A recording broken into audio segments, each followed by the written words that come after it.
এবার ব্যাট হাতে সাকিবের বিধ্বংসী ইনিংস, ছক্কা 4 ছাড়া যেন কোনো কথাই নেই। একে একে সমান 5টা করে ছক্কা এবং 4 এলো সাকিবের ব্যাটে, যার মধ্যে টানা 5 বাউন্ডারিতে 20 বলে আদায় করেন 50।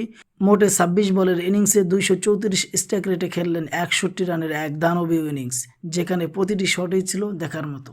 ক্যারিবিয়ান প্রিমিয়ার লিগে আরও একবার ব্যাট হাতে জ্বলে উঠেছেন সাকিব আল হাসান।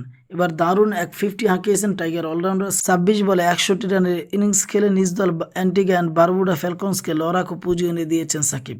সেন্ট লুসিয়া কিংসের বিপক্ষে আগে ব্যাট করতে নেমে 204 রানের বিশাল পুঁজি দাঁড় করিয়েছে অ্যান্টিগা। ম্যাচে টসে হেরে আগে ব্যাট করতে নামে সাকিবের দল অ্যান্টিগা। দলের 51 রানের মাথাতে পড়ে দ্বিতীয় উইকেট। ক্রিজে আসেন সাকিব আল হাসান।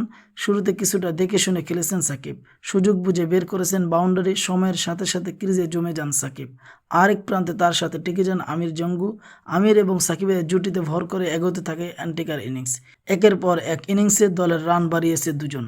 শেষ দিকে চরম মারমুখী ব্যাটিং করেছেন সাকিব, ছুঁয়েছেন 50ও। 26 বলে 61 রানের টর্নেডো ইনিংস খেলে দলের 142 রানের মাথাতে থামেন সাকিব আল হাসান। 43 বলে 56 রানের ইনিংস খেলে সাজঘরে ফিরেছেন আমির। 20 বলে 50 হাঁকিয়ে অ্যান্টিগার হয়ে দ্রুততম সেঞ্চুরির রেকর্ড করেন সাকিব। এছাড়া সাকিবের সিপিএল ক্যারিয়ারের সর্বোচ্চ ইনিংসও এই 26 বলে 61 রান। 2 সেট ব্যাটারের বিদায় কিছুটা কমে আসে অ্যান্টিগার রানের গতি, শেষ দিকে আবারও বেড়েছে গতি। 18তম ওভারে আসে 22 রান। নির্ধারিত 20 ওভারের খেলা শেষে 4 উইকেট হারিয়ে 204 রান তোলে অ্যান্টিগা। 17 বলে 38 রান করে টিকে ছিলেন ফ্যাবিয়ান এলেন।